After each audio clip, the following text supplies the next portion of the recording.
who I think is the best defensive tackle in football. Don't be afraid to be great. You can feel his intensity, right? This guy, it's almost like listening to you. But you also sing? I'll be singing, humming, playing my piano, playing games. Man, I'll be doing it all, man.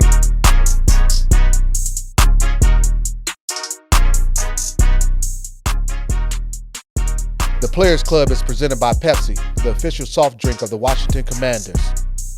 Welcome into the Players Club. I'm London Fletcher.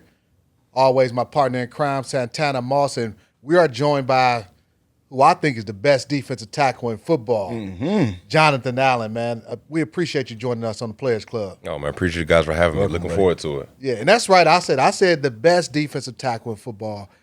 When we watch you play each and every week, it's just like you're out there dominating games. Is that your mindset each and every week? I'm just trying to do my 1/11th going into the game. I understand what I got to do to help the team, and I feel like if I do my job to the best of my ability, it makes everybody around me, makes them allowed to do their job easier. So my mindset is to go in there and just impose my will and play with a certain relentlessness that you see the great players who've played play with, I watched you. It almost felt like I watched you grow up. I mean, I remember being here as a player, going over the Stone Bridge and hearing about this kid that's supposed to be, all world, is going to probably go to Alabama. And then now, full circle, you here.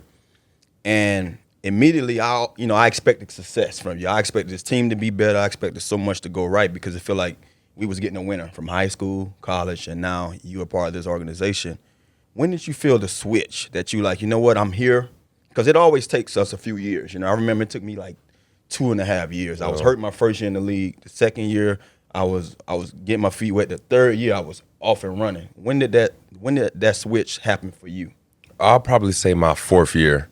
I mean, we've all heard the term "don't be afraid to be great," but I don't think coaches really explain what that means. And it wasn't until I was so frustrated with how I was playing, and I wasn't playing as good as I thought I should have been playing. And I said, you know what? I don't care no more. I don't care about making mistakes. I don't care if I get beat. I don't care if I mess up. I'm about to go out there and I'm going to play full speed and I'm going to do what I do.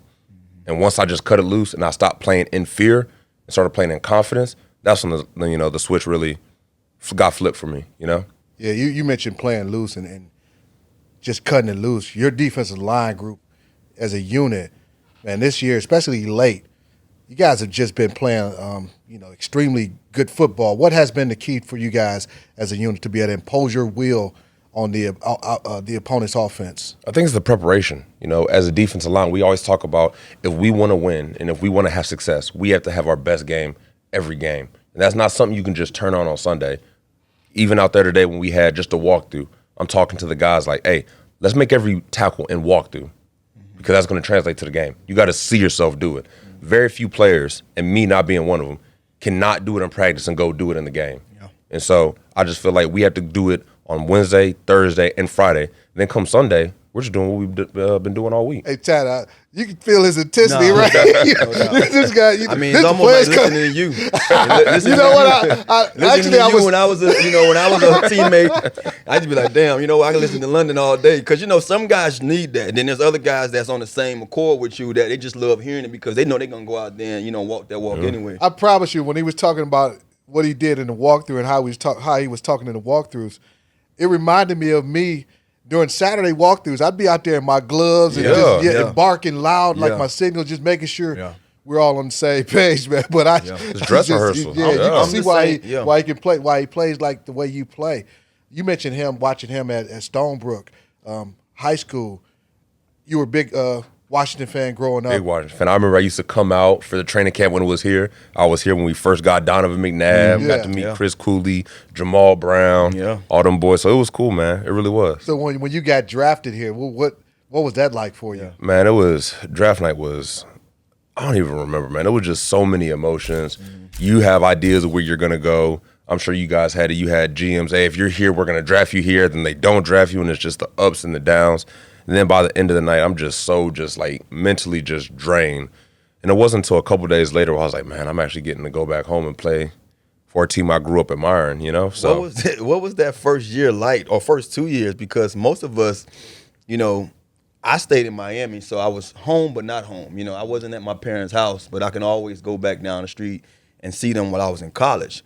But to see yourself go away from home for college, now you come back to home for the pros. Did you even find a place? You know what I mean? Because you're down the street and your parents probably were still in the neighborhood. Did you have to go find a place immediately? So I stayed in the hotel. It was really my wife who wanted to buy. I didn't even want to buy. But just being from here, you know, she decided, let's just buy a place out in Herndon. I knew I didn't want to live in Ashburn, where I went to high school at. That was just too much. And Herndon was a nice little quiet spot, so we just set it out a place, you know, out there. But it was really cool having my parents there, my brother.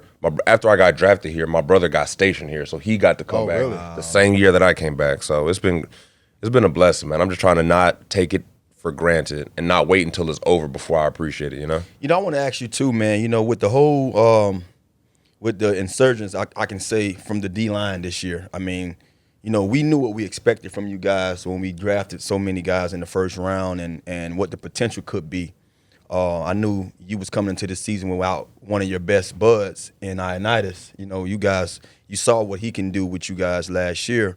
But it seems to me that something has changed with you guys collectively, even without Chase being out there. You guys playing together, more together than I've seen in any year. And it shows up week after week after week after week. Maybe it's because how you approach those walkthroughs. Who knows? Yeah. But what has been the change when it comes in the sense of you guys collectively? Because it's okay to see one guy, two guys make plays. You say, okay, we expected that. But even the guys we not expecting, Abada and you name James. You got two guys with names that I'm always messing up. Yeah, James Smith Williams. And Bradley. Bradley William King. I'm always messing those Abada, names up. But all those guys collectively, yourself and Payne, y'all playing phenomenal. What makes you guys as a core so lethal this year? I think there's a lot of competition. I mean, you guys understand when you play with another great defensive lineman, you gotta step it up. Yeah. There'll be games where I'm looking at Payne dominate. I'm like, man, I can't fall behind because I'm not only trying to beat my offensive lineman, I'm racing Sweat, Payne, FA, James. Like it's tough. I love playing with guys who are like that, but it makes my job easier. But it also makes making the play harder. So it pushes me to be even better. Because I know in the week, I already know I'm going to beat him. Am I going to be able to beat Payne there? Right. Who's going to beat their man faster? So it really is just that competition that we thrive on, and it just really helps pushes us forward. Because either you're going to rise to the level that the defensive line is playing with, or you're going to be left behind. Of all time. I had a notebook, and I would just write down his quotes. Monday Night Football. Man, I'm actually getting to go back home and play for a team I grew up admiring, you know? You know what? When I was a teammate.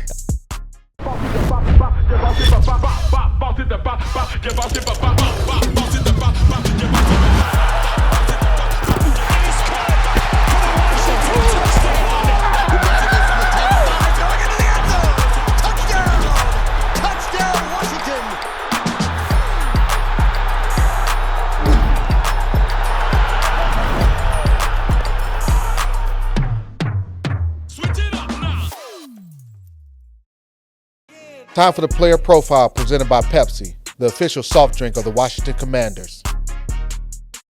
Who are some of the guys when you was coming up, or even since you've been here, that you kind of like say, okay, you know, I was I'm a small receiver. So immediately, you know, when I got into the league, I used to look at guys of my stature and say, okay, I want to model my game after this guy. You know, who was one of those guys that you can say that before you got here, you did that too, and then when you got here, trying to play on that high level and be great, who were some of the guys that you looked at and said, I want to model myself after some of the things that this guy's doing? Geno Atkins. Oh, yeah. My whole family's from Cincinnati. Wow. Really? So, yeah, my whole family from Cincinnati, Ohio.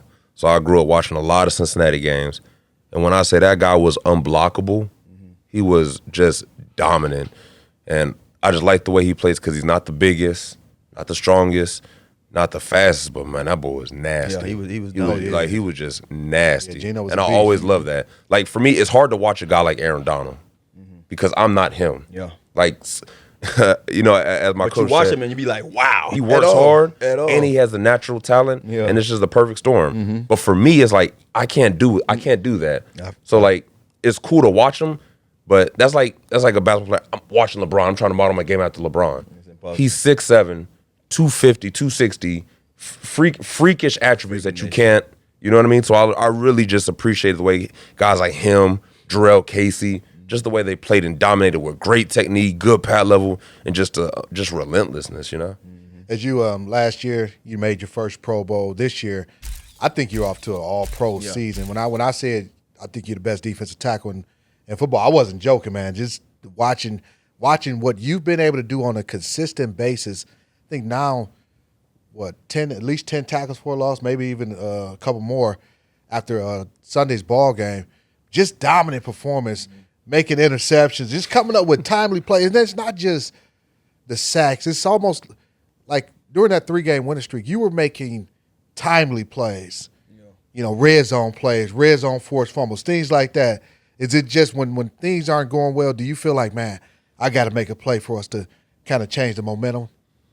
One thing I always tell the guys, like, regardless of the situation with the team, you're playing for our pride. Like, I'm a very prideful person, and that gets me in a lot of trouble sometimes. But regardless of the score, I refuse to let another man put his hands on me. I just can't do it. I'll go down swinging before I do that. For me, everything you do is on film. And when teams watch it, they're not going to watch the score.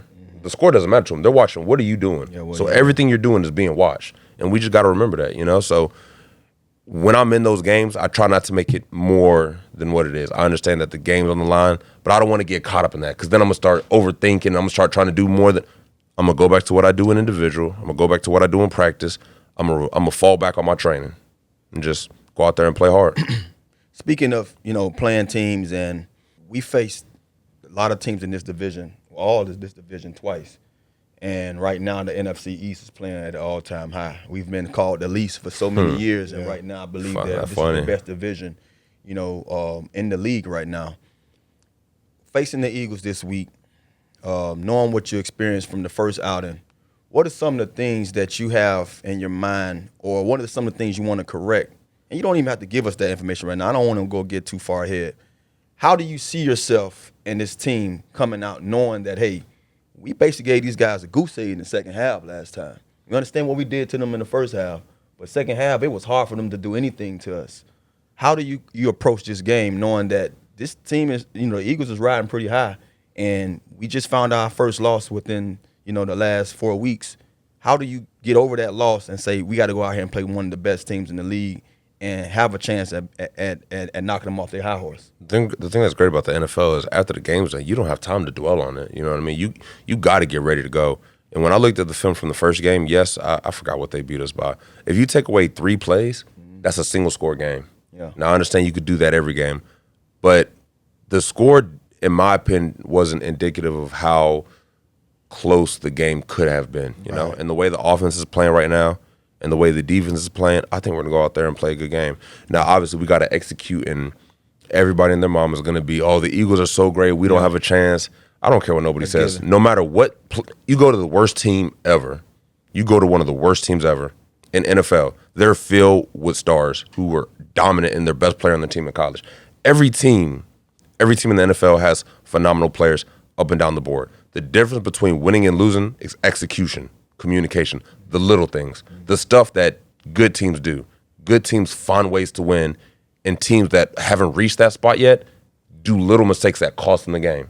You know what I mean? And that's the difference. The margin between winning and losing in the NFL is so little. It's not as big as people think.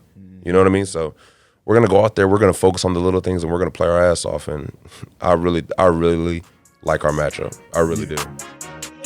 Still to come on the Players Club. Those are my guys. Those are my guys. It was just a really special moment. Hey, I was liking that one too. I'm gonna have to paste that on my wall or something, man. Be sure to listen to the extended version of the Players Club podcast wherever you get your podcast. Plus, you can watch on Commanders YouTube and Commanders.com. Jorgensen continues to be devil the Eagle. Making my rounds, taking my crown, raising it down. Taking my bow, shaking the crowd. We about to Monday night showdown in Philadelphia with the undefeated Eagles. I bleed this. It's kill or be killed. Either my family gonna eat or their family gonna eat. You can't have both. It's time to get hot ball. It's about to pop out. Drop ball. I tell you, top ball. Hot ball. It's about to pop out. Drop ball. I tell you, hot ball. It's about to pop out.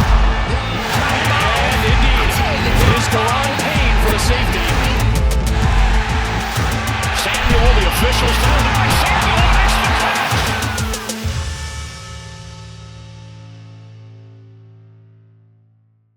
Doing that again.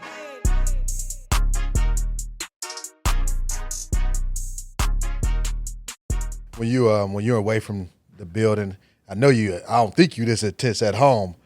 You gotta, I ain't that intense at home. My wife can't believe it. I'm a softie at that. Yeah, so speaking of that's what I want. I want to hear the softie. I know you're into video, you're a gamer, but you also sing. Oh man, I do everything, man. God knew what he was doing by not allowing me to really be able to sing. Oh, God knew what he was doing. My wife can't stand me at the house. I'll be singing, humming, playing my piano, playing games, man. I be doing it all, man. When I get home, I got nothing left to give, man. I gave it all up here. Mm-hmm. When I come home, it's just, look, I'm done with football for now. You know, obviously, there's things I got to do to recover and watch film or whatever. But when I go home, I take off my football hat and put on my husband hat. You got a favorite artist that you Casey and JoJo of all time. Oh yeah, those are my guys. Those are my guys. JoJo. You mentioned your wife and being a husband mode. You got that interception against the Bears, and you ran into the stands and gave her the football, your first career interception. Why was that important for you to give her that ball? That was cool. First of all, it was her granddad, who was, I think he's 90. His wife just died. He was at his first game. And my wife's from Champaign, Illinois. So we had like 30 people in the stands. And it was just a really special moment. That was a lot of time. That was the first time a lot of her family had ever seen me play. So it was just not really something I just thought about. I just saw it. It just happened. Yeah, it just happened. Isn't it unique, man, how when things you don't expect that end up happening when you have a moment like that with all the family there and you just didn't expect that to happen? Like, I've had plenty of games like that where a lot of family going to be here. But you make plays week in and week out, and you got your first interception in front of all of them. That's crazy. God works in mysterious ways, man. Definitely He do. really does. Definitely do. Going back to the 2017 draft, as ironic as this is, it was in Philadelphia. Mm-hmm. And I don't know if you remember, I ran into you at the hotel. Really? Yeah. You had so much going on. I ran into you at the hotel, and we ended up getting on the same elevator. And knowing that you were from Ashburn, Washington fan, and I was like, man, I said, I think you're the best player in the draft. And you was like, yeah, appreciate it. And I was like, man, I wish we can get you. Not expecting you to fall to where we were, we were picking. Like, I'm like, there's no way he's going to be available to us. But I said that to you.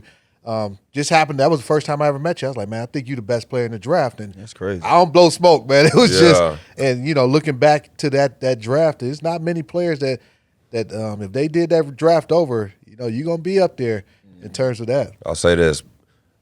Obviously, coming out of college, I wanted to get drafted as high as possible. And this, even though this is my home, this isn't the reason. Coming here was probably the best thing that ever happened for my career. And I give most of that to Jim Tomsula. He taught me so much about the game, life, everything.